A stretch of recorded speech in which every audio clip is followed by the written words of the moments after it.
Welcome, everyone. I would like to welcome you all to the IPI. And I would like particularly to welcome our two distinguished speakers, Mr. Khaalid al-Khamiisi to my left, and Mr. Kamal Riyaahi of Tunisia to my right. This is the second session of the IPI Intellectual Series. The first session, as you recall, was devoted to the Libyan and Yemeni uprisings. Today's session will be devoted to Tunis and Egypt, and indeed the transition of these two important Arab countries from authoritarian to democratic rule. The first session in the series did indeed validate the IPI belief that to best understand the shift in contemporary Arab history, it is imperative to listen to those who were instrumental in bringing about the demise of the authoritarian rule by influencing and educating Arab youth about their rights in an evolving world. People around the world were modernizing and transcending barriers to advancement, while the Arab world was sadly seen to be traveling reversely in time. It was not only stagnant, it was going backward. The uprisings, which constitute the Arab Spring, came to put an end to the stagnation and the drift backward. They also ushered in an era in which the Arab world is confidently rejoining the modern world and contributing to the development of human civilizations, as they did in past era, where freedom and tolerance reigned. Tolerance and the negation of identity politics, which characterizes the Arab Spring, are the sine qua non for stability, development, and prosperity, and are cardinal for the success of the Arab march toward modernity. I'm accentuating tolerance because it is sadly a commodity in short supply in our part of the world. For democracy to take roots, tolerance must be the norm in Arab intellectual discourse. I'm equally concerned about the seeming lack of political will among Arab intellectuals to address the politics of identity.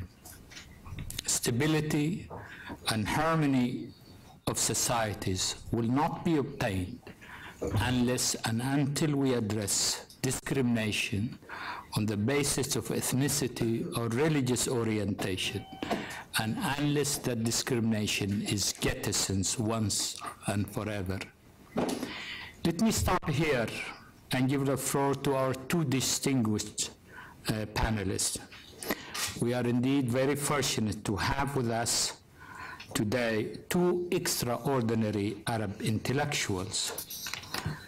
To my left, as I said, is Khaled al-Khamiisi of Egypt.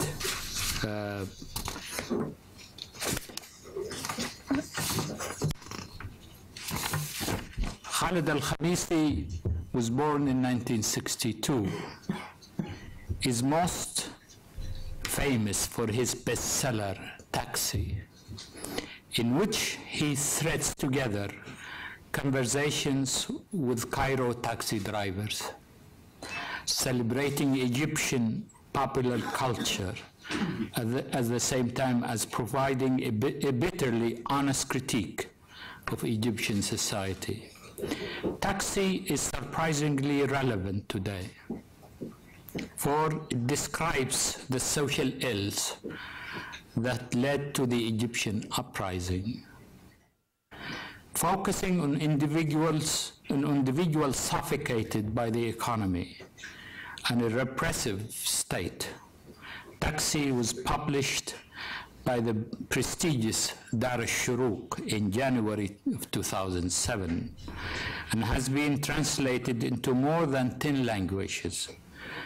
The Daily Star newspaper of Egypt called it, quote, a delightful journey into the psyche of the Egyptians in the beginning of the 21st century. In October of 2009, Dar al-Shuruq published his second novel, Noah Ark. Mr. Al-Khamiisi has participated in the uprising and writes a weekly column for al-Shuruq Daily. Mr. Al-Khamiisi is also a film director, producer, and has written scripts for drama and documentary films. He has studied political science at Cairo University and the Sorbonne, where he focused on Egyptian political economy. And he told me all of his friends he knew from university went to the Ministry of Foreign Affairs. And I said, it's better you remain as a novelist than not a diplomat. And to my right is another distinguished Arab intellectual, Kamal Riyaahi of Tunisia. He was born in Tunis in 1974. He has published 2 collections of short stories and 2 novels. The first entitled Al-Mashrat, which won him, or the Scalpel, which won him the 2001 Kumar d'Or for Arabic literature. A chapter from this novel was published in the anthology Beirut 39, edited by Samuel Shimon and published by Bloomsbury, London and New York. The anthology celebrated the Hay Festival Project Beirut 39, a collaboration for Beirut World Book Capital, where a team of judges selected the best 39 Arab authors, age 39 and under. So Mr. Riyaahi is very young. Kamal Riyaahi works was translated to French, Italian, and Hebrew. And with that, I would like first to invite Kamal to start the introduction, and then we will go to Khalid after Kamal. Khalid, you have the floor. شكرا.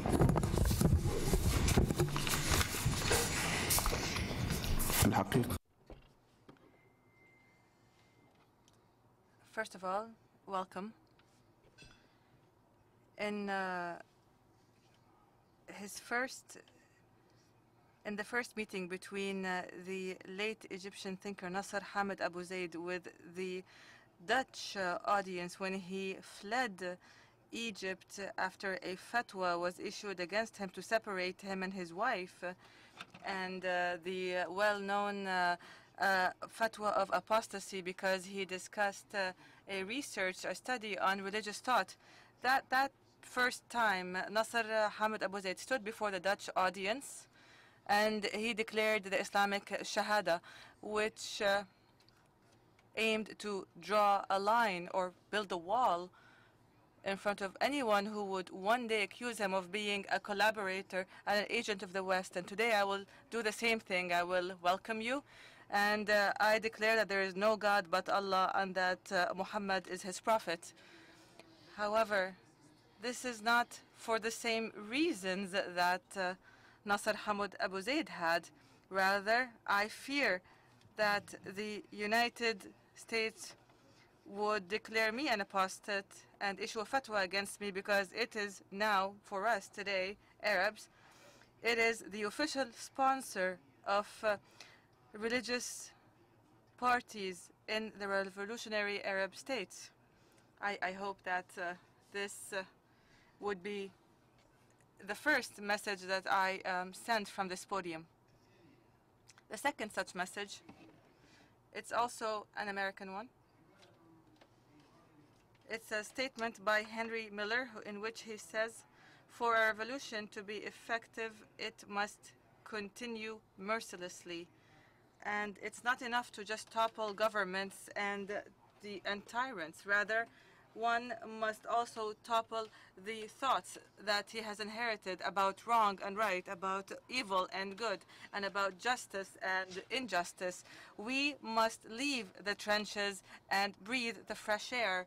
And this is what we will do always in our Arab states that have experienced the revolution. I would like to talk about the role of literature and about my personal experience in Tunisia. There's always, or rather the media, official media, always talks about the absence of readers and that Tunisian books do not sell and that Tunisian readers don't buy books. Even though Tunisian libraries continue to import books from abroad. And this, of course, is a great way to nullify those claims that Tunisians don't read. The Tunisian people are fully aware that what is declared in the media in terms of literary works or books that claim to be books of ideas and of thought, that they're not really all right and that these books don't really represent them. And while some writer or some voices, some literary voices in Tunisia move in the dark and they publish their own works at their own expense because publishing houses are standing against them and against these cruel and works that are harsh on the toppled dictatorial regime. These works used to be smuggled to the Tunisian audience and would run out of copies very quickly, such as Kamal Zourbani's work, a Tunisian thinker and author, and Abdel Jabbar al-Asht as well. He's also a Tunisian novelist, Another Sahrawi, who smuggled his novel abroad so that it would be published. All of these are names that not many Tunisians know and are only known by some Tunisians who follow the cultural scene, because the regime has definitely succeeded in cutting short these voices and silencing them. Of course, we need to mention here the free thinker Salim Dawla. This Tunisian thinker and philosopher has stood throughout his life against Ben Ali's regime in the Tunisian street and was even prevented from continuing his education, his university education. Of course, in terms of the theater, we need to mention here the work of Tawfiq al-Jbeli and Al-Fadl al-Jaibi and Jalila Bakar. These are voices that have reached the West and that have reached the East as well because of the long experience of their presence. The people I mentioned earlier are younger and are of the new generation, which continue to struggle to make their voices heard in a very dark environment.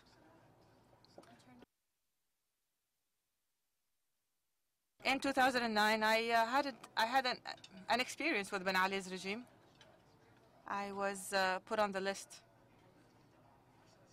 for 10 years. I was forbidden to have employment in Tunisia because of my positions and because of my writings. Because until I was 37 years old, I did not receive a single penny from the Tunisian Republic, and she did not, and this republic did not care about this person who's been alive since 1974. How is this person alive? How is he living? Of course, I was surviving through my correspondence letters to Arab and foreign papers. And of course, whoever would correspond with these papers without the patronage of the authority was considered a traitor, of course. I was a free writer, and I was a freelance journalist who did not belong to any establishment, and I would be called as a result of what I publish in the papers. Of course, I'd like to mention here what Tawfiq Ben Brik, the well-known Tunisian journalist, has done, who has confronted this regime and challenged it. So in 2007, so the award was received in 2007 for the novel Al-Mashrat, The Scalpel, which exposed Ben Ali's regime. Therefore, the state at the outset decided to besiege it, and it wasn't allowed to be registered legally. And at that time, I threatened to publish it online, and I did indeed start publishing it online for a while, but it was later released and subjected under another form of censorship, in that the book was forbidden from being displayed in the windows of bookshops even after it received more than 3 Arab, Tunisian, and international awards. Yet there was a ban on placing it in the front windows of stores. That book had to be hidden as if it was a sin, and that was an added form of insult to me. And in 2009, the unemployment problem got worse, and this is, of course, what has sparked the revolution. This extremely dire social situation in Tunisia. At the time, I had written I had a confrontation between me and President Ben Ali. I decided to confront him through letters that I posted on Facebook, and I would correspond with him on a daily basis. I would send him letters, and the first letter was a very normal one with my own background information. And as a Tunisian artist, I was demanding my right to work. Of course, attempts began at that point to shut down my Facebook account, and especially since I posted my picture and behind me a picture of Democracy Street. It's a street in Tunisia called Democracy. And you know, every time we put a street name, we always know that it's also a statement of irony, because we have Democracy Street and Freedom Street.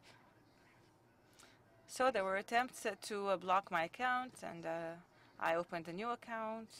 And since then, the messages started taking a different character. They became more satirical. I said, I'm a Bedouin. I'm from the northwestern area, and this is, of course, a completely forgotten area that was forgotten by Bourguiba and by Ben Ali. And I said, because I'm a rural person, I can't visit you without any gifts. Therefore, I will send with you, with every message, a paragraph or a section of a new novel that I'm working on. And this novel was a novel that was against and that was satirical of Ben Ali's regime, and it was a rewriting of an incident that happened in Tunisia.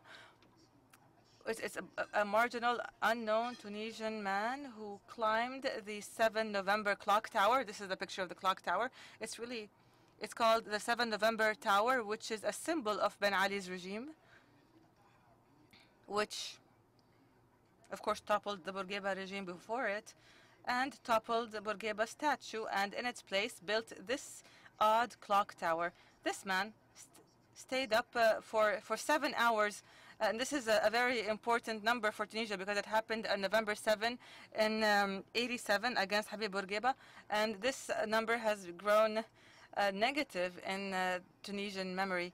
So this man went up the tower and stayed there for 7 hours. And this clock tower remained for 23 years a symbol of Ben Ali's regime. This man, one day in August, climbed up this clock tower and stayed there for 7 hours. He created a large amount of chaos in the square, in the square below it. And this clock tower was built directly in front of the Ministry of Interior, and hence the danger. Of course, this is the Tunisian King Kong. He created a terrifying effect and a panic for the authorities that mobilized all its machinery to try to bring him down. And he was only brought down 7 hours later and was, of course,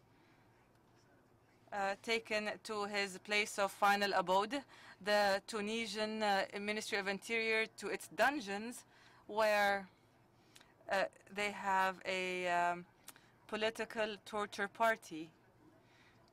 the media sources, even foreign media, said that a man who was mentally unstable climbed up this clock tower and demanded money, etc. Of course, as a writer, as a novelist, I wasn't really sold on that official tale. Therefore, I decided to write a biography of this person who did what every Tunisian had wanted, i.e. to climb the clock tower of the dictatorship and to stop its hands, to stop the hands of time for this regime.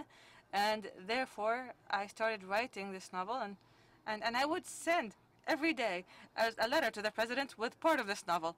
And every day there would be an attempt to shut down my Facebook account. And after that, of course, I received phone threats, etc. And this continued for 2 weeks. And a journalist said that the Facebook audience was asking Kamal Al-Riyahi to finish up the novel because there was actually an audience that was following the novel, not the letters. And after that, I went on a hunger strike for a week. After I failed in this attempt, after these letters did not manage to fulfill a very basic demand, which is a demand for employment, my hunger strike ended, of course, fruitlessly. And after that, I went to Algeria. I immigrated. All I had was a backpack. And I went to Algeria, which was the closest country. I spent 7 months there. And then after that, I resigned from the Supreme Arab Academy for Translation. I was the head of the translation department there. I returned to Tunisia after that, back to unemployment, because I believed that this regime must be opposed from the inside. And I personally, like other Tunisians, felt very combative. And we believed that Tunisia is our responsibility as artists and thinkers. And the first confrontation after my return happened when I showcased my novel in a theater, in a cultural center, which forced the audience to flee during the performance,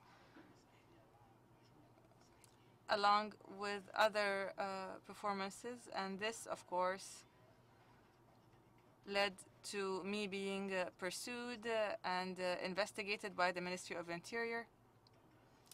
But the revolution was sparked, and we went with the revolution with our new dream. And this is a simple response to anybody who thinks that intellectuals did not have a role in the revolution. On the contrary, we were there, we were in the shadows, we were the unknown soldiers who were manipulating or who were moving and controlling the opposition scene. Their voices may have grown dimmer after the revolution, but before the revolution they were decisive, they were suicidal in their confrontation of authority. This authority is a violent model police state in the world that was formed by Western patronage, by Italian patronage, followed by American patronage of this regime until it finally fell. I'll stop here. I wanted to read part of the novel, but I think I spoke for too long. So I'll stop here, and the novel is available, and you can view it. Thank you. Thank you very much, Kamal, for a fascinating discourse on the role of the intellectual in the revolution and the uprising of Tunis, which I think is very important. Now I will give the floor to Khaalid al-Khamiisi to talk about the experience of the Egyptian uprising.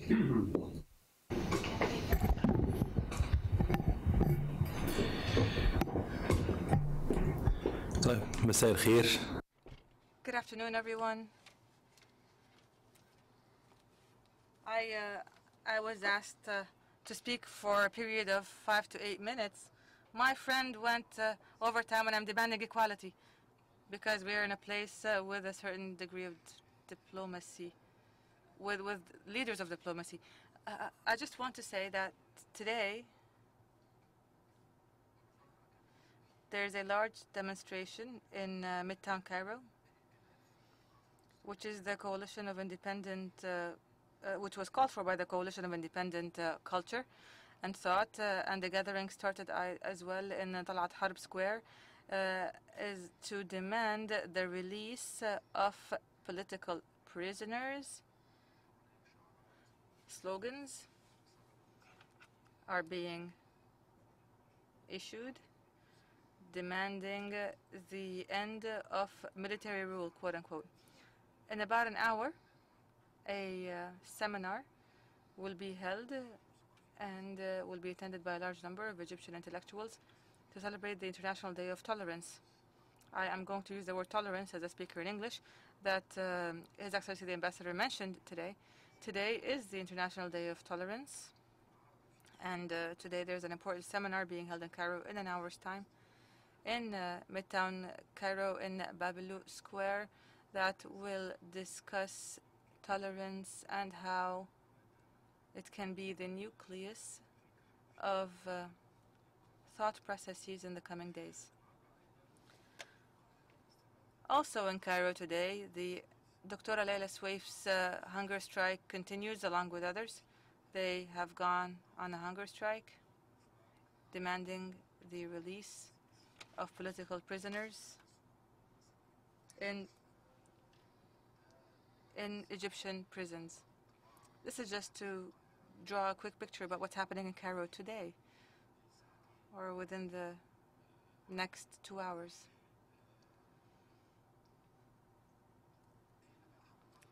Here, I would demand equal opportunity, and I would ask.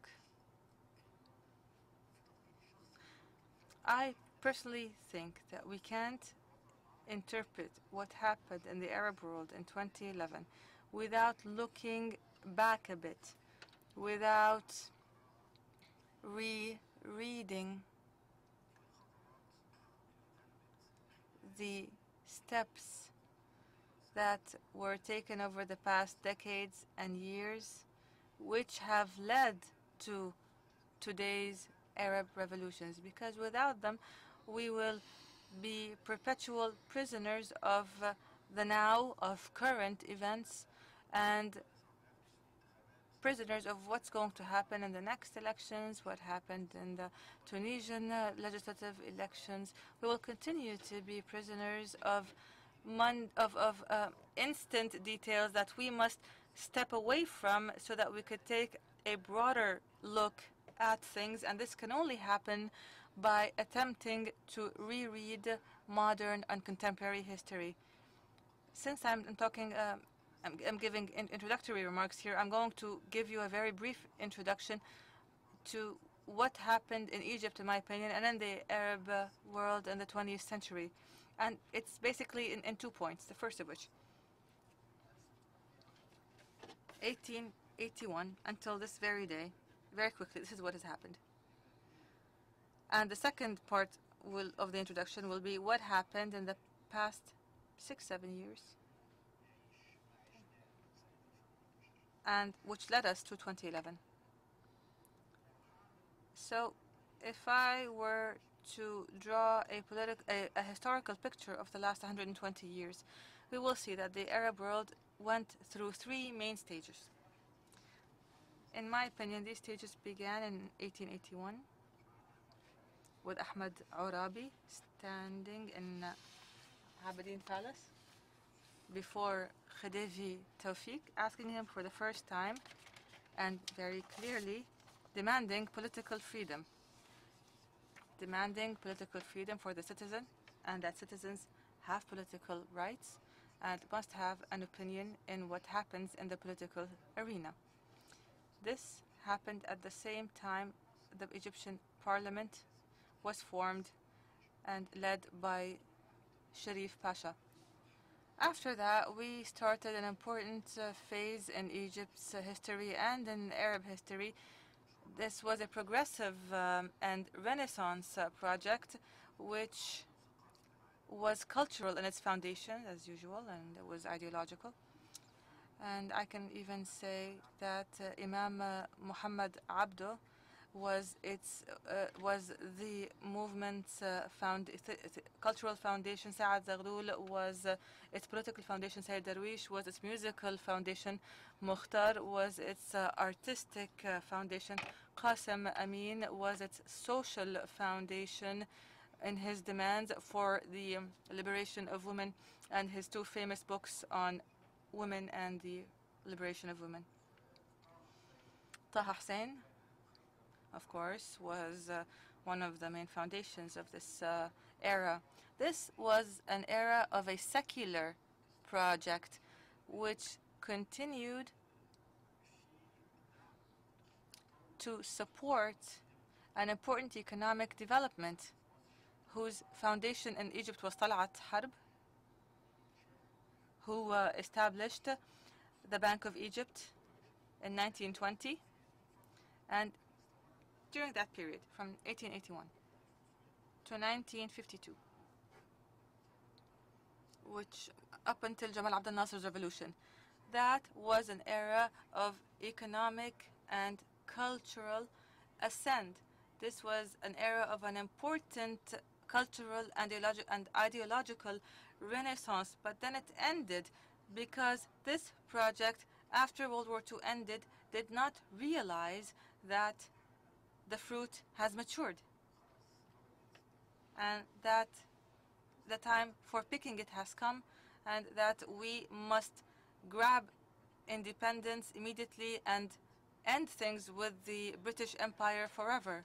This project did not realize this historic opportunity, and there was a delay from 45 to 52, which started another era, which is the army's intervention to establish another kind of project. It was also a secular project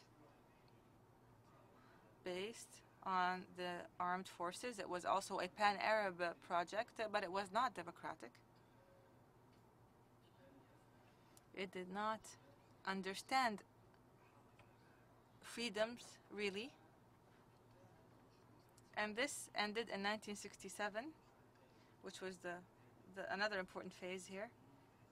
It ended in 1967 with the defeat. This defeat broke the back of this secular revolutionary project, a socialist project, pan-Arab project, etc.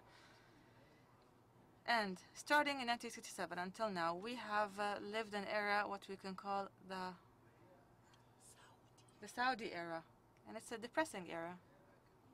It's very depressing, actually. And this started with al-Bakr, who was the former Iraqi president, and his right hand, Saddam Hussein, rose to power in Iraq, and then Ja'far Numeri in Sudan rose to power, and after that Gaddafi rose to power in Libya. A few months later, Anwar al-Sadat rose to power in Egypt, and a few months after that, or not really, 1 month later, Hafez al-Assad, the father in Syria, rose to power. This group, all of these men, really contributed to launching a conservative era, economically speaking. And this project was a project of the full American occupation of the area. Arab will and the will of Arab governments, one after the other, became subservient to the idea of the dominance of the American empire over Arab capacities and capabilities.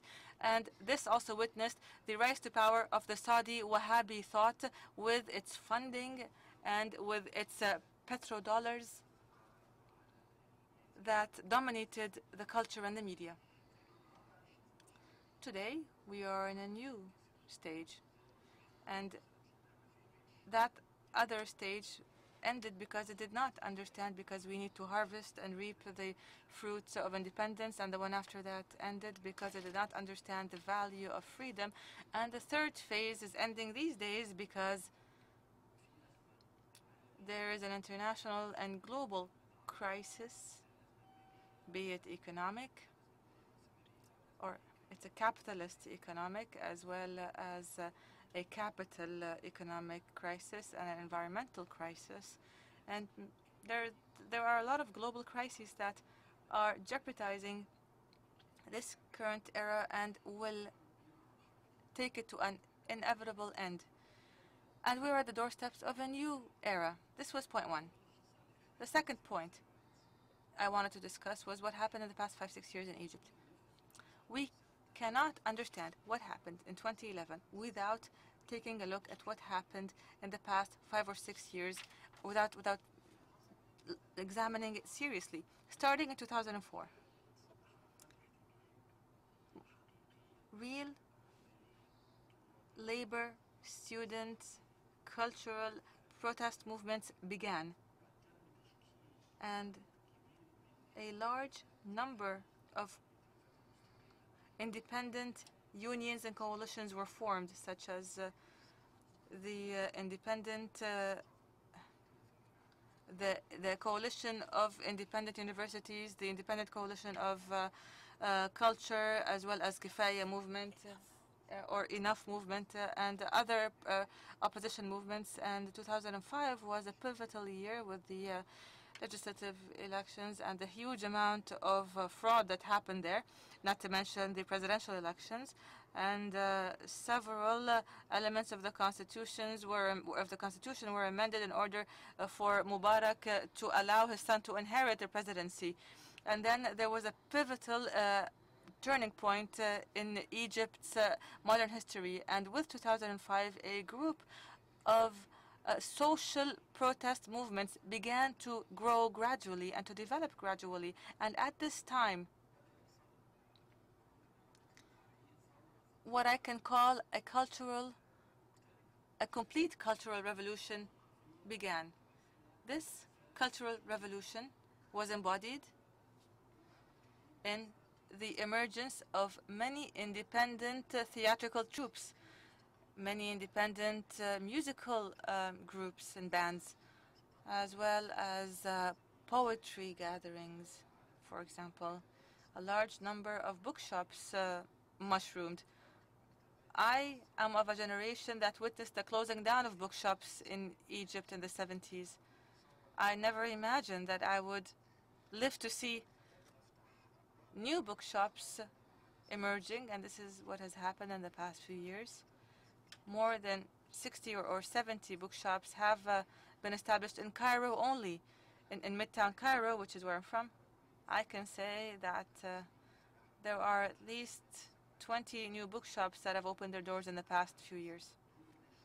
The number of new publishing houses was increasing quickly, as well as the sale of books.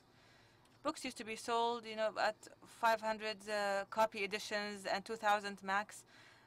Now, some of them are being sold at tens of thousands and hundreds of thousands of copies editions.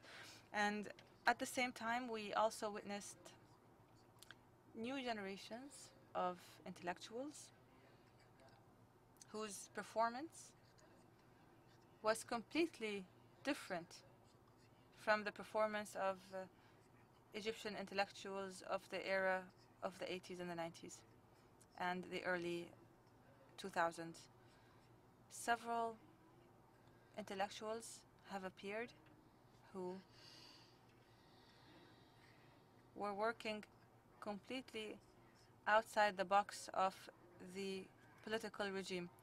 The experience that my Tunisian colleague has just described, he's a young man who has lived all his life outside the political bubble, is the same experience of hundreds of Egyptian intellectuals who worked outside the political sphere as well, starting in the year 2000. This did not happen before.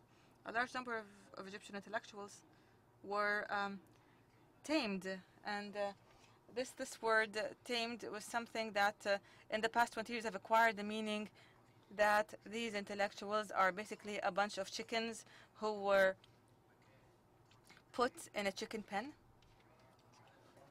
chicken coop, and the political regime just had to feed these chickens and keep them happy in their pen and nobody was the wiser. These chickens have disappeared. They no longer exist. They can no longer be heard. They have lost their credibility.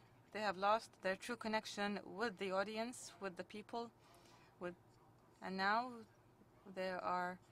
we have intellectuals who work outside the regime with a free voice, with an independent voice. Some of the young writers chose the Facebook route, like my colleague. Others chose other means. But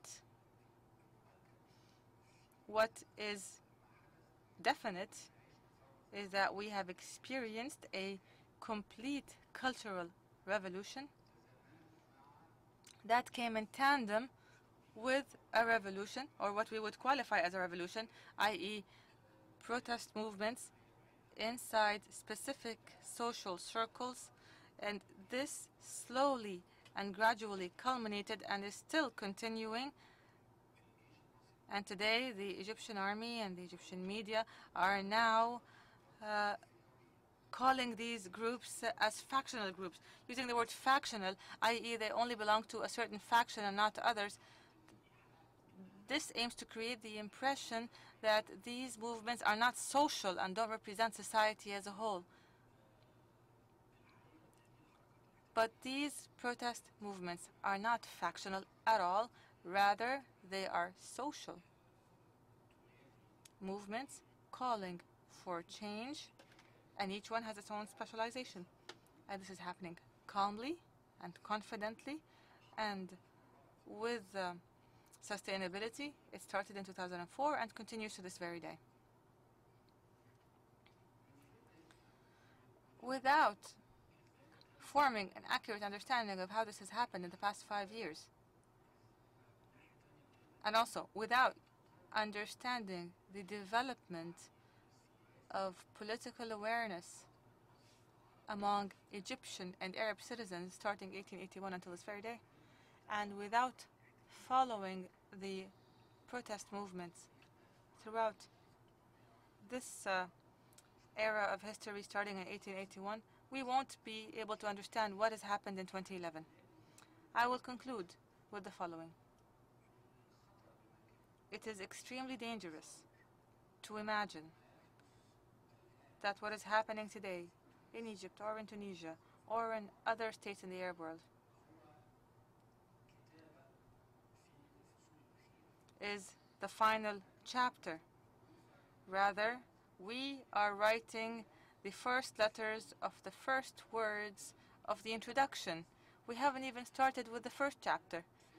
This is an introduction that we have come a long way in writing. What will happen in the next elections in Egypt is completely insignificant. What will happen in the presidential elections is also insignificant completely. In that case, what is significant? What is significant is how civil society has developed throughout the past years, how protest movements have developed and grown calmly and quietly and continue to grow, how labor and student movements operate, and these mechanisms of movement must be understood. They're new, as well as the mechanisms to communicate with the masses through what is called the communications revolution. We must also understand this. We must also understand the thought methodology of Arab youth, who form 65 to 70% of the Arab world and who are younger than 25 years of age. These youth, who form about 70% of Arab societies, have a different thought process compared to previous generations. We need to understand what their way of thought is. I'm going to give the last example and I will end. A young man, after Mubarak was toppled, went on TV and said, we must work on combating corruption, and to combat corruption, we must create a project that will be divided over 12 months, 365 days, with a schedule on what we should do every day of that year. And every month we will do a follow-up and review of the last 30 days. This is the first stage for change, and we should not use any other criteria and only focus on one issue and have a 365-day schedule for it. This thought mentality is completely foreign to any thought process that Arab intellectuals used to deal with national issues through in the past years. So we are in a new era, a new thought process, a new methodology. And all of these are based on cultural development, social development, and I hope that we would stop looking down. For a thought-provoking intervention, it's very interesting. I'm going to open the floor for those who want to pose questions or advance comments or observations. The floor is open. Yes, please. Hello, I'm Craig Charney from the Charney Research Company and the International Peace Institute. I'm going to ask about a word that I think neither of you gentlemen mentioned unless it was missed in the translation, and its relation to Arab intellectuals, and that word is liberalism. Both of you have talked about how... Can you lower your device? Oh, sorry. Here. Can you just turn it off? Yeah. Thank you. Both of you have talked about how the Arab intelligentsia and how the Egyptian and Tunisian societies are trying to reinvent democracy. Yet there have been no democracies that have succeeded in sustaining themselves, in combating corruption, or helping the poor, which were not liberal democracies with liberal economies. So my question for you is, you've talked about how the Arab intelligentsia is helping to reinvent democracy. Do you think it will be courageous enough also to help to reinvent Arab liberalism without being accused of being imperialist agents? Thank you. Thank you. Kamal? Just a minute.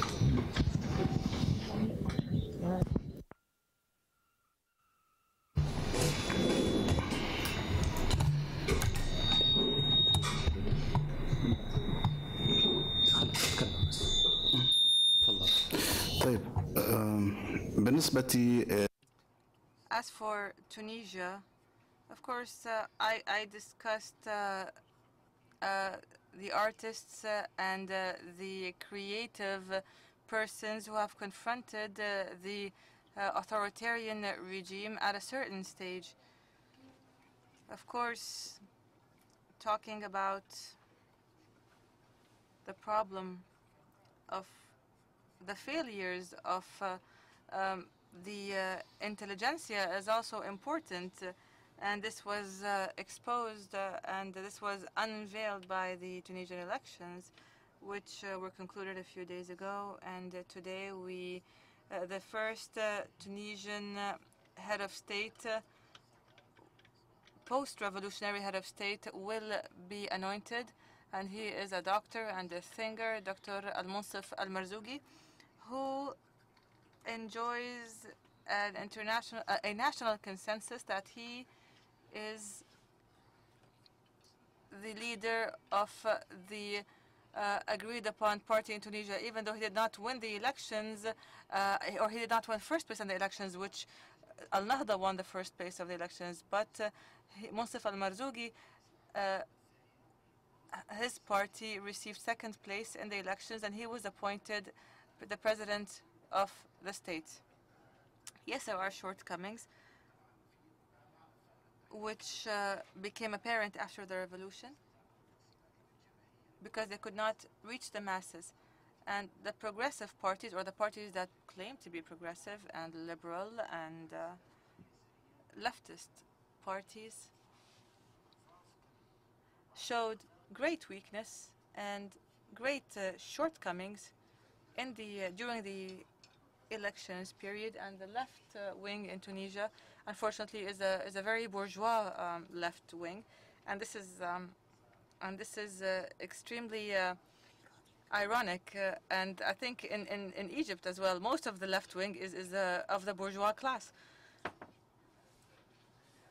of one of the reasons the success of some populist lists won the elections, this in itself is proof that thinkers were unable to communicate with the masses, and there are reasons for that. For example, the media in the post-revolutionary area completely dismissed all intellectual voices and all thinkers. They were brushed aside from the political scene, even though the situation in Tunisia is primarily a cultural and intellectual one.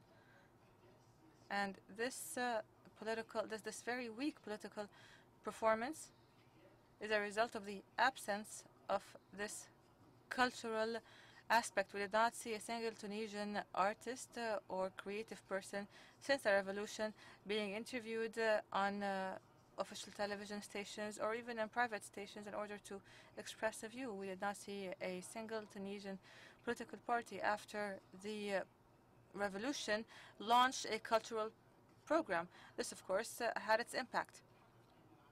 Before the revolution, there were shortcomings by the intellectuals, either because they kept their heads down, or they were in the lap of authority, or in many instances they fled abroad, or they fled into silence,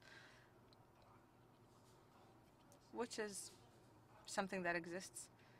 But the problem is, after the revolution, and this is the big disaster, many so-called artists rushed to grab posts in the interim government, either through posts or through future promises, and some of them chose to remain silent because they fear what might happen and the authority that might come to power, especially those leftist liberals and others who feared the rise of the extremist right-wing and extremist right-wing Islamist movement, and this is what happened.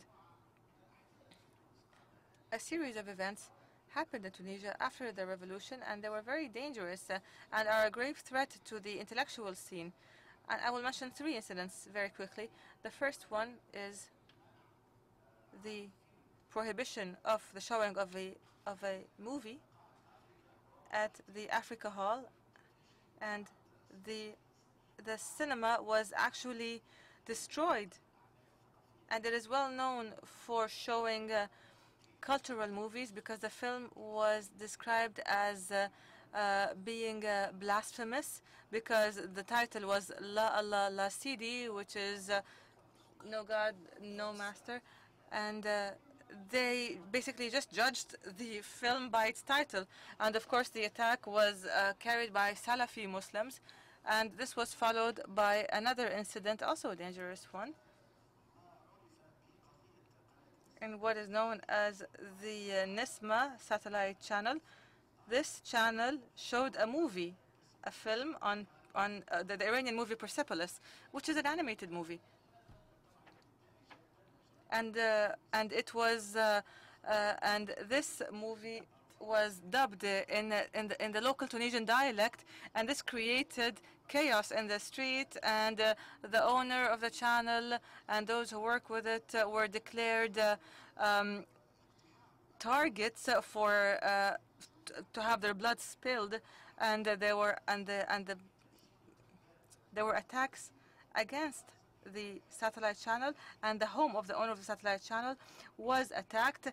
A cylinder of gas was exploded, and the maid who was working in the house was also assaulted, and this was premeditated murder. And the parties that are considered Islamist did not take a stand.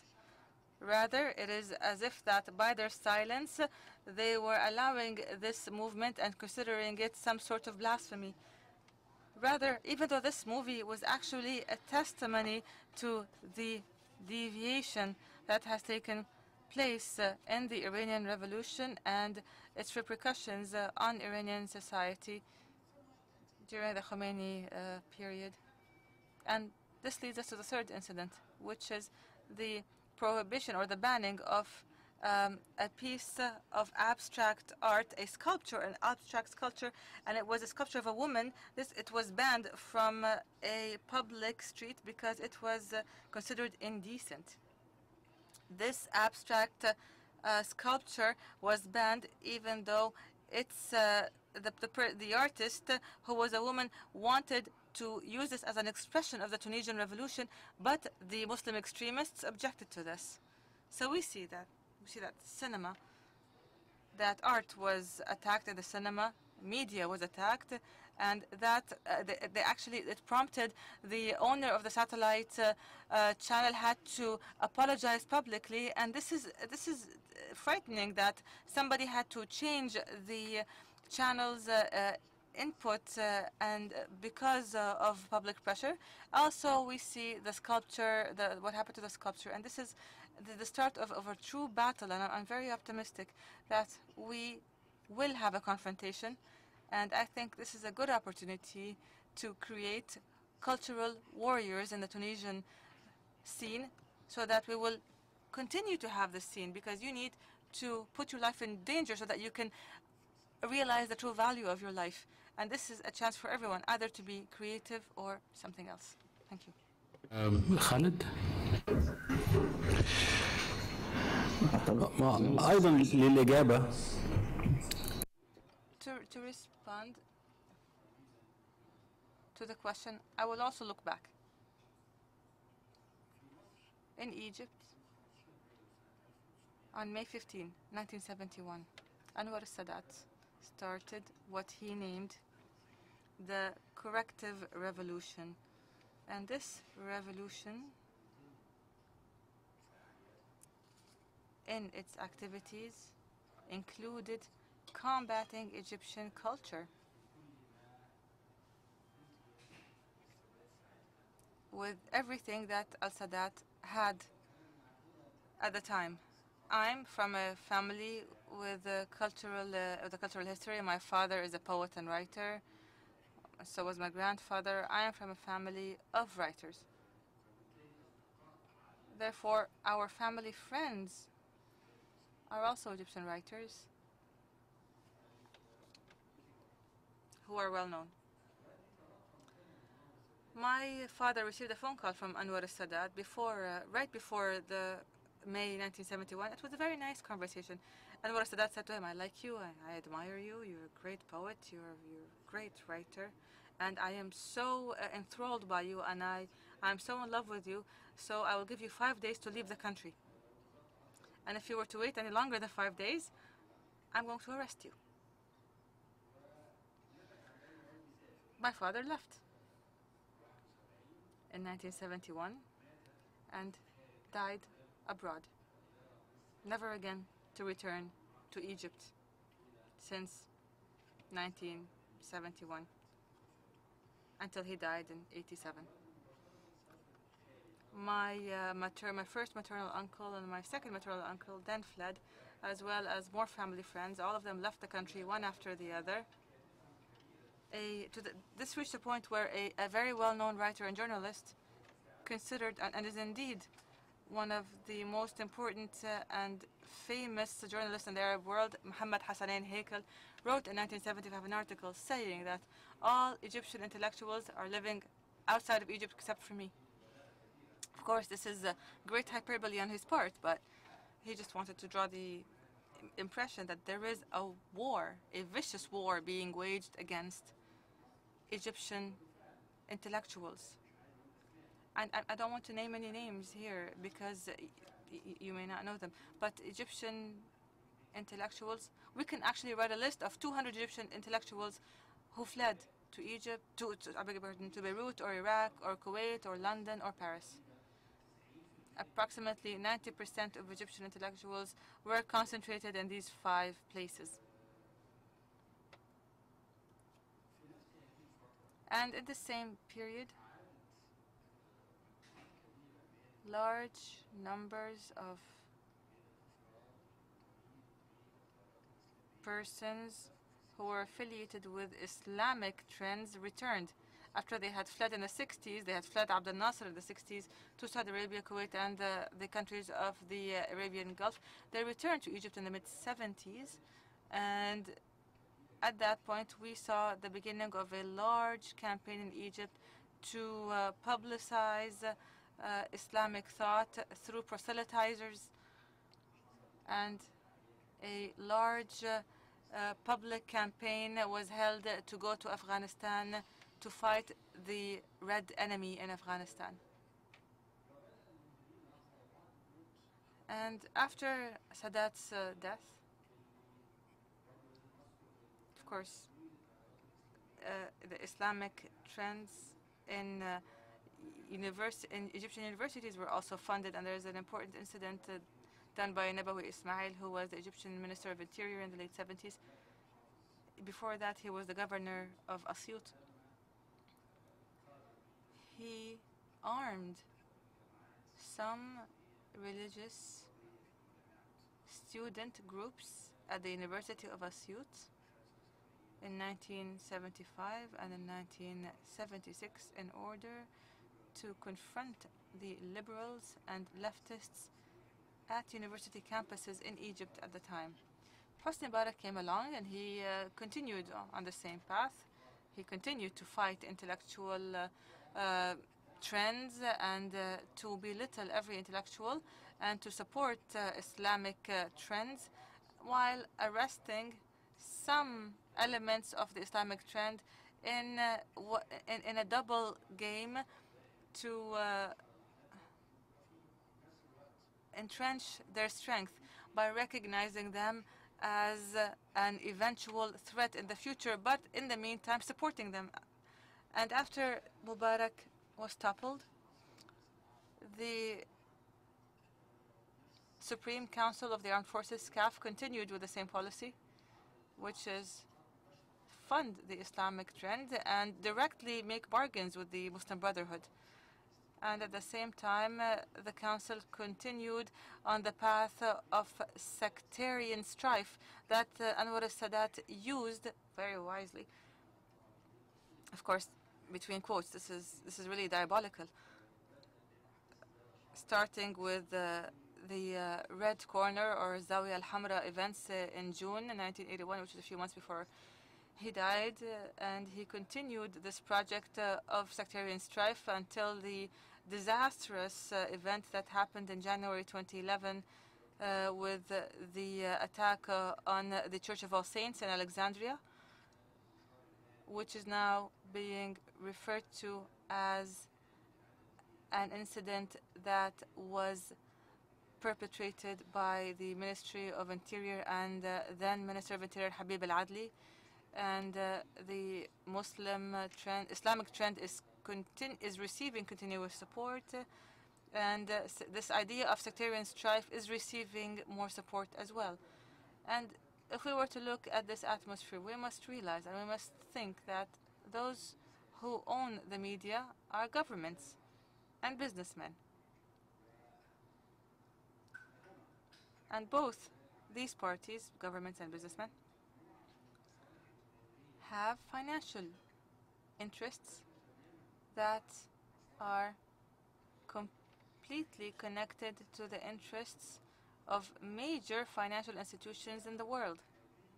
And these institutions have a direct interest in advertising and encouraging fear in the world. And this is what's happening in Egypt and in the Arab world today.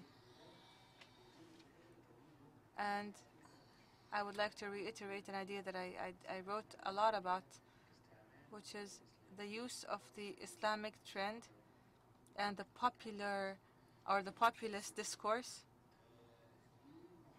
to attempt to reach the masses through the simplest means possible. And I had recently written an article called Seduction. And here there's no easier way to seduce the masses without having a superficial and silly and simplistic discourse that only focuses on generalities and only looks at and ignores facts. I'm going to give the floor to the lady there, and I will appeal to the speakers also to be very brief so we can give more. You have the floor. Thank you. I'm Erin McCandless from Interpeace and Journal of Peace Building and Development. I'm reflecting a bit on the liberation movements that took over the state in Africa and in other parts of the world, and how in many countries it's been very difficult to create a strong social contract and very positive relationships between state and society. And I'm wondering if you've thought about that in the context of these transitional governments, and how, do you think that with nonviolent civil society-led movements moving into government, there will be more opportunity to do that better, to create better relationships with state and society? Or do you think, again, power will corrupt and it will be difficult? So I'd be curious to hear about that. And then related to that is, what would you say, what do you think are the markers or drivers of resilience and social cohesion within your societies that can be built upon and fostered and supported? Thank you. Thank you. Khaled, please.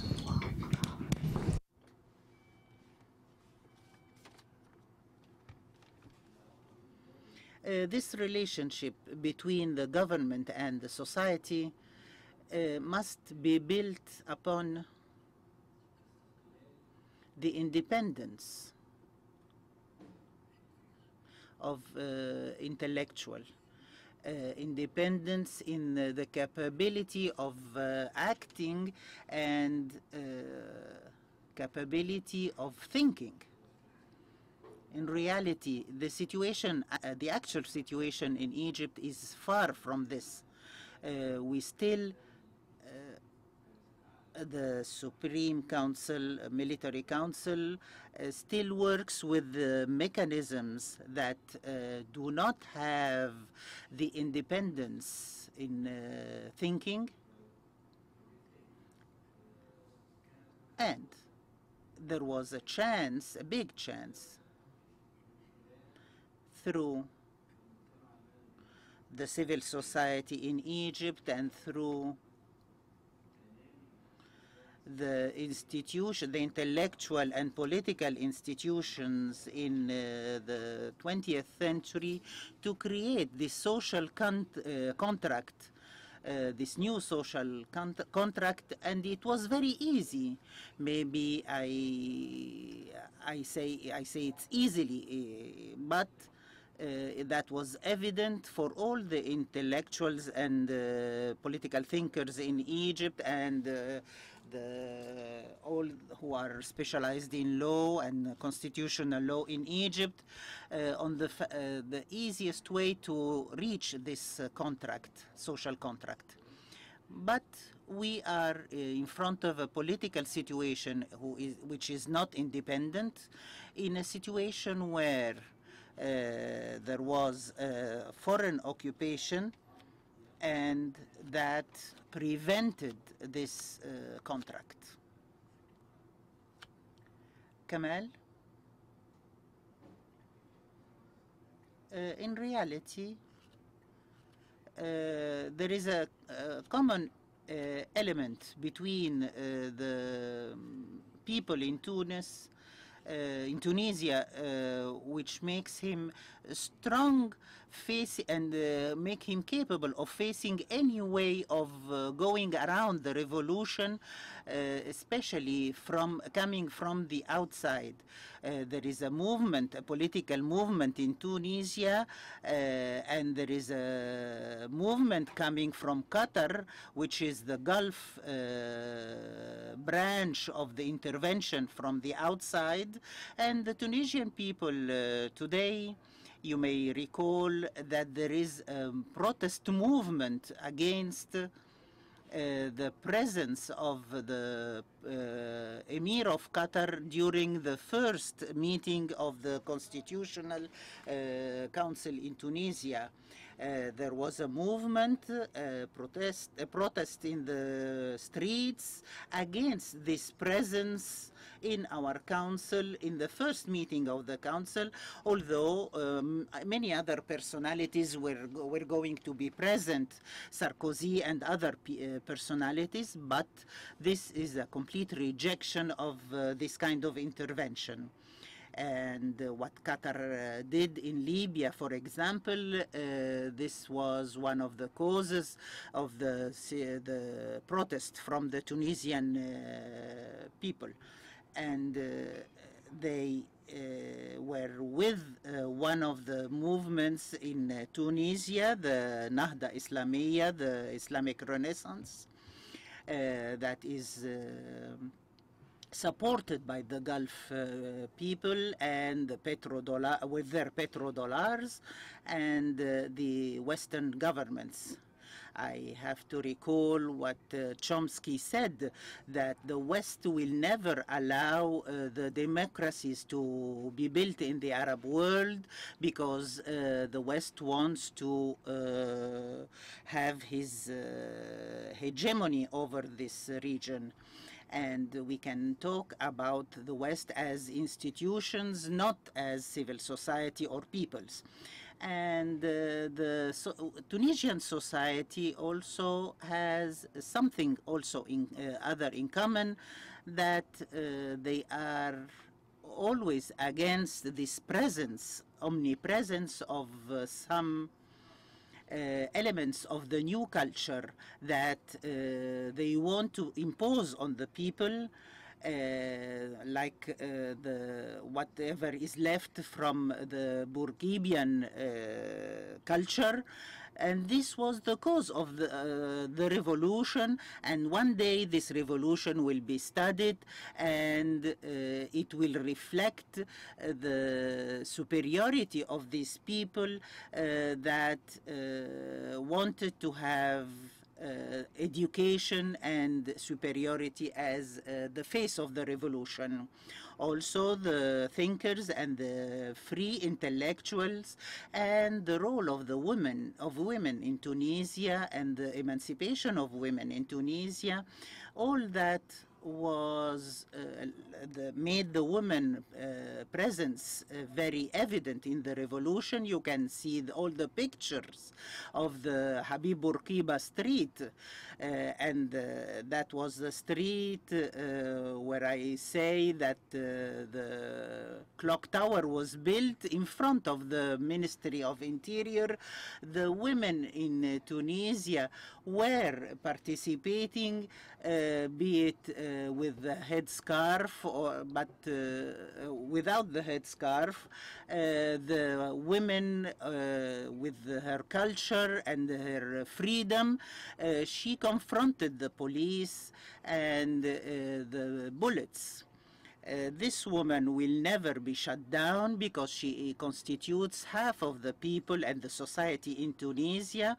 And we had, as women and men in Tunisia, some kind of red line that we couldn't cross concerning the woman. Of course, every time we try to touch upon it, but the whole society, men and women, and I confirm men and women are all against this, and they want to go through modernism.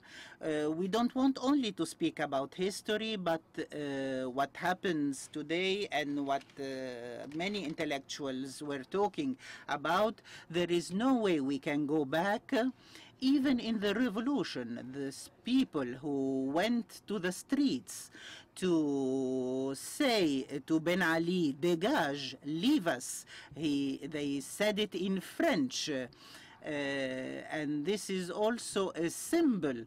They talk to him in French, dégage, leave, and this means that the people is open to the other cultures, to the other civilizations, and it will never go back to the extremism or the reactionism. We have to go, we will never go backwards, and we will still go on. And in the first declaration of the Prime Minister al-Jabali, when he said we are in the sixth Khalifat, and he speaks about some symbols or something coming from God. This is something or something divine. We are a society, an intellectual society, open to the world, and there is no way that we go through that, because the Tunisian society is open and civilized, and anyone who speaks in that way will not be taken seriously and will never be in power for more than a week. We are still on our feet, and we will never cease of fighting, and we are ready to go back to the streets and face any maneuver to go around our revolution. And the people of Tunisia thanks the people of the United States, and of course I'm joking. Just turn your thing down. Just turn down. شكرا جزيلا. I am from one of your neighboring countries, and I'm old enough to remember the role of American CIA in toppling Prime Minister Mossadegh of Iran. I have one question, and then I have a comment that I want to share with everybody. I go with the comment first. I like everyone to look for the work of Shirin Neshat, a very impressive artist. Her new work is about fatwa, and it's called Shirin Neshat Overruled. Also, her last movie is called Women Without Men. Very political, very timely for gender equality. But my question is, with all the admirations that we have for your both countries, how the military was influenced not to treat the public harshly. This is something that other countries are suffering, when military treated the public very harshly, and the revolution gets disrupted. Thank you. Thank you very much. I want to add to your question.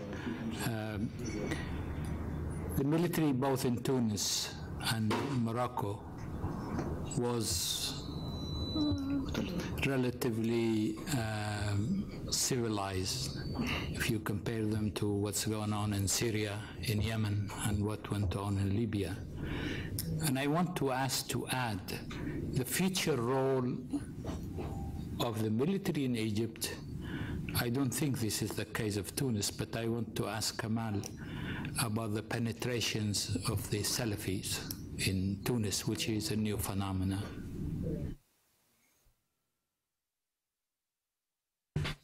Kamal, with Khalid.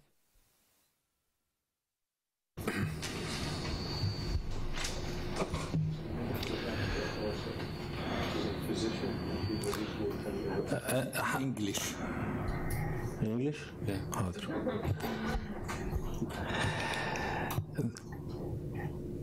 A political system normally is not homogeneous. We have in any political system many courants, many rivers, many and during the 5-6 years in Egypt, Mubarak tried to bring his son Gamal after him, and he did a great effort. And during these 5-6 years, he had an American veto, clearly, that America don't want Gamal after Hosni. And Hosni Mubarak was totally and 100% colonized by Washington. The White House was the ruler during Mubarak regime. But for the first and the last time in his life, he didn't hear what the White House tell him. And the army was against. And we hear a clear message from the army 4 years ago and 3 years ago that no, we cannot accept Gamal after you. We need the army to rule Egypt. And this message was said recently by Osama al-Baz,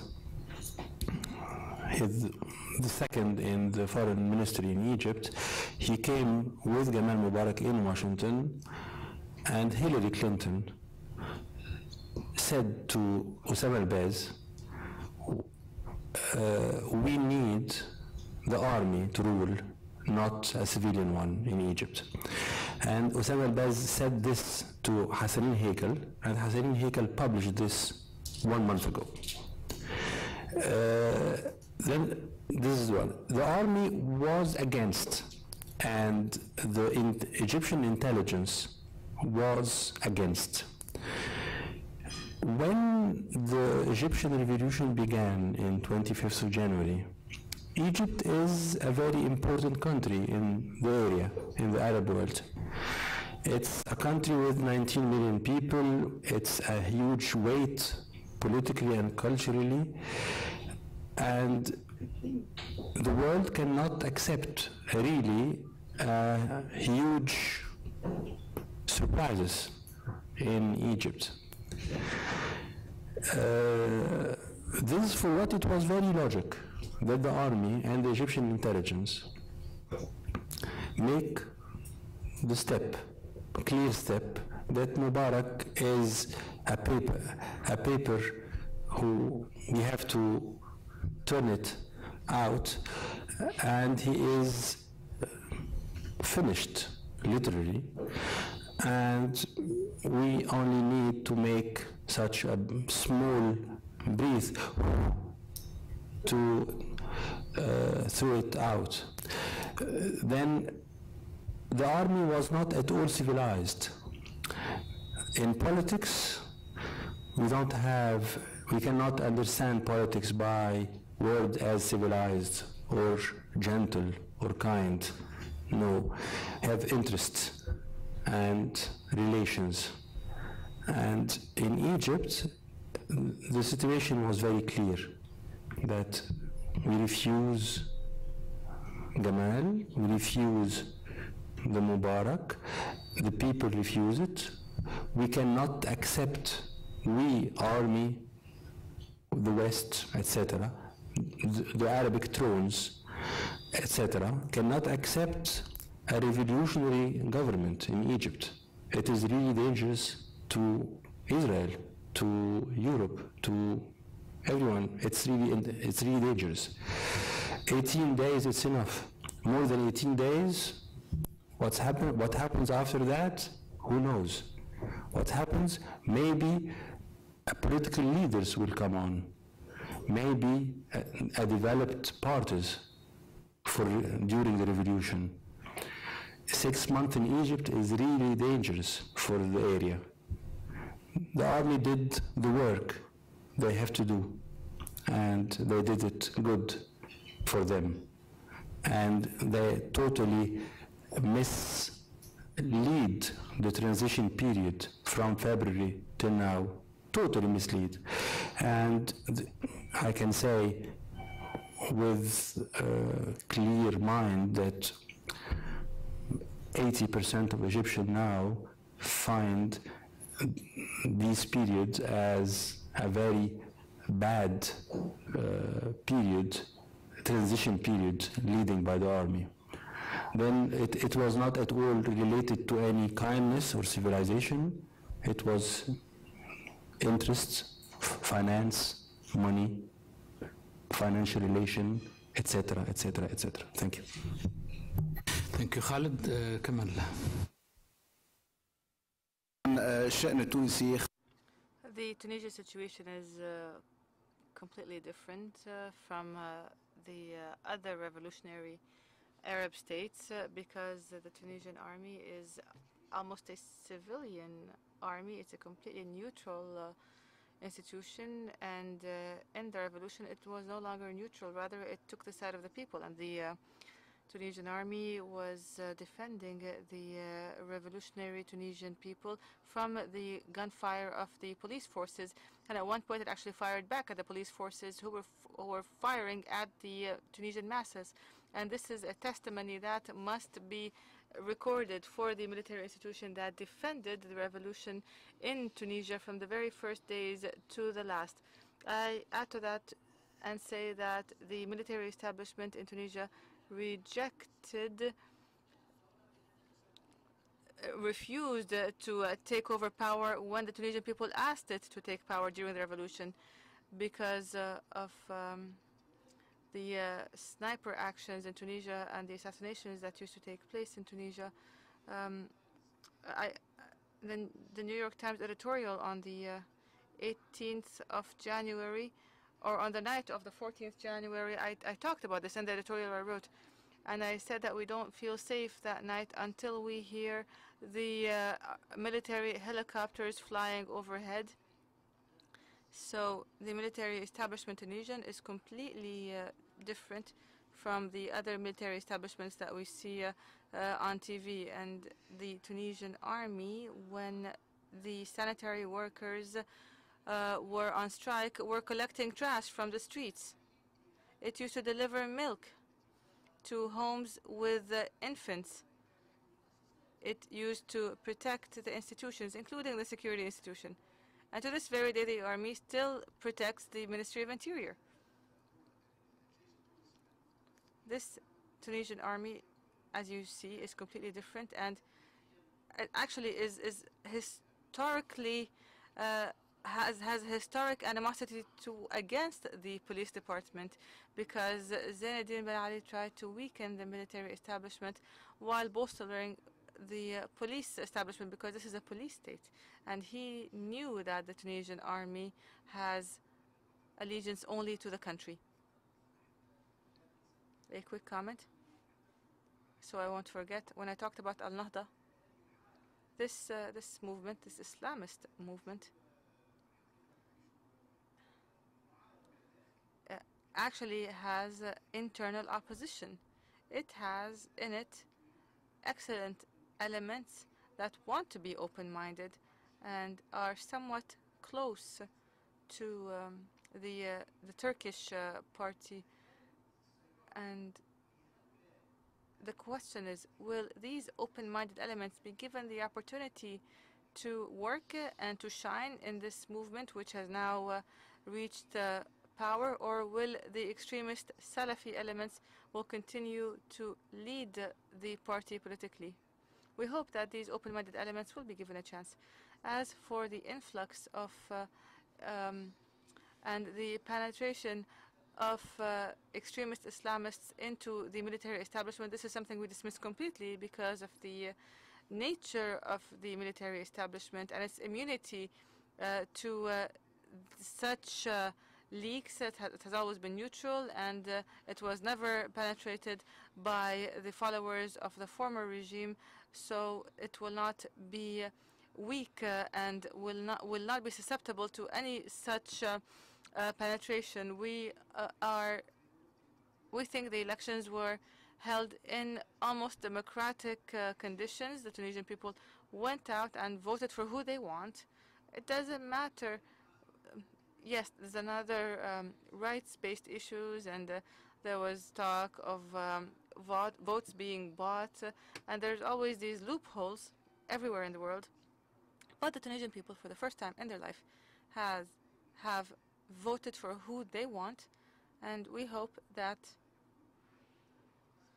Abu Qasim al-Shabi's poetry, who said, if the people ever want life one day, then destiny shall respond, and destiny shall respond to the Tunisian people through those we have elected or through others. Thank you. One more question and then we will wrap up. Yes, please. Yes. Not to close, please, and lower the volume on your device. Shazia Wafi from Parliamentarians for Global Action. You mentioned it briefly, the effect of, the possibility of the Turkish model.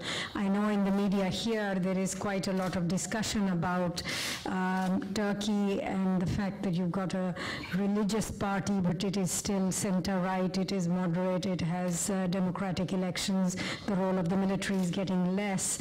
Looking at what's coming ahead in Egypt and in Tunisia, is there much interaction between Turkey and the political parties in your countries, and is that something which is talked about by your own people and intellectuals?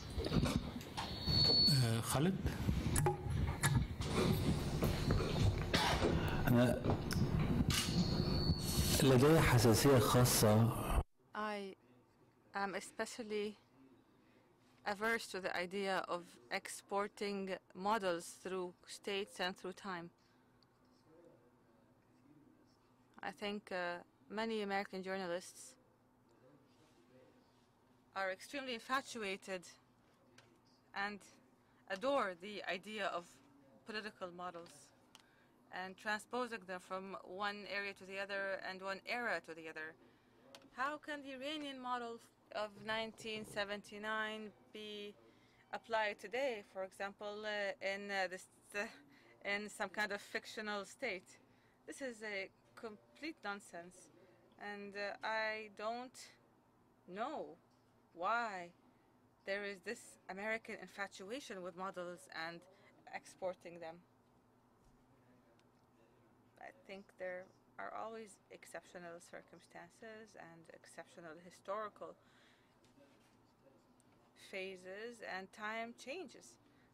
The Turkish model started at a particular moment in history where international relations had specific aspects. Today, times are different. The international relations are different. The historic time period is different. Humanity is different. The development of ideas has changed.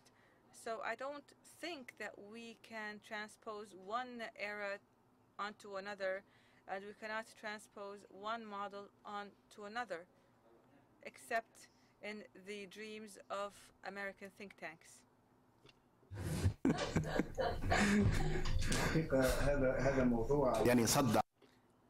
This issue was something that Al-Nahda has really given us a headache with, this whole talk about the Turkish model. And they say that this model is a model of success, the success of a political party with religious affiliations. But when the Turkish president went to Egypt and visited Tunisia, he said that Turkey is secular. So secularism, but the word secular has become a swear word in Tunisia, and the word secular or a secular person has become an atheist, and equal to an atheist. And these parties, like Al-Ghanouchi, for example, in Tunisia, is somebody who is from the dynasty of Muslim Brotherhood in Egypt and in Syria, and he cannot be but a Salafi.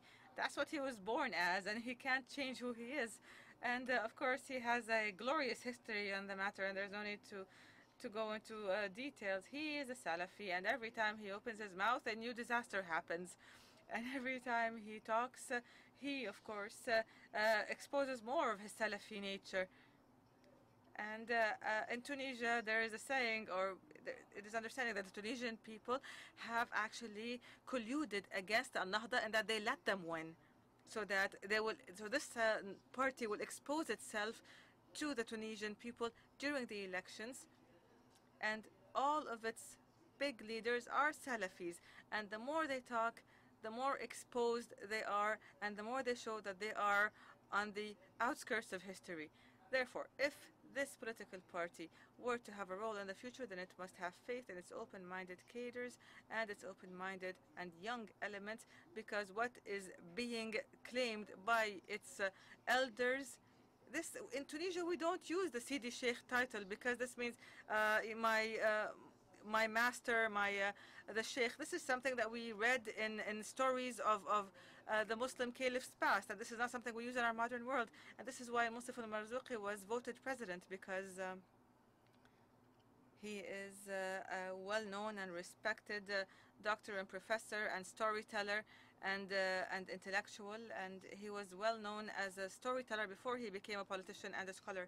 Therefore, we hope that Arab peoples would go ahead on their paths and that they be fully aware of what they want. What we're seeing in Libya is very sad. What has happened after the revolution and after the toppling of Gaddafi's regime. The Libyan people must understand that they are faced with a great responsibility and cannot engage in a civil war, and the revolutionaries cannot start fighting amongst themselves. In Syria too, we hope, and in Yemen, we hope that they arrive at the banks, on the shores of safety. Tunisia was the first spark, and we hope that things will stabilize in Tunisia and in Egypt as well, and that these revolutions will become models. Egypt and Tunisia had chemistry, and they've always had chemistry throughout history. There's always been a feeling of empathy between the two nations, and we hope that this will spread to the rest of the Arab world. We also hope that the West will focus on other revolutions that have been aborted or are almost being aborted, like the one in the Gulf, the Bahrain revolution, that we were saddened because it did not receive the attention it needed, not in the West and not in the East, for reasons we are all well aware of, in that petroleum rules the world, regardless of anything else. Thank you very much. I have a slightly different view with the Turkish model.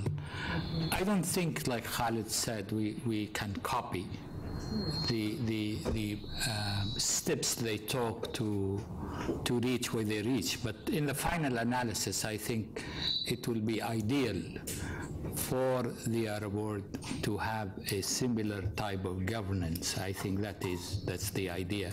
But I don't think we can replicate what Kemal Atatürk did in the Arab world. In any case, I think you all agree with me that these two distinguished personalities have been extremely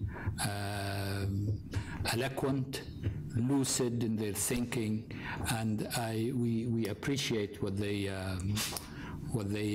put to us today in terms of the experience both in Egypt, Tunis, and actually they also spoke about the Arab world in general, and I think we should give them a very good hand.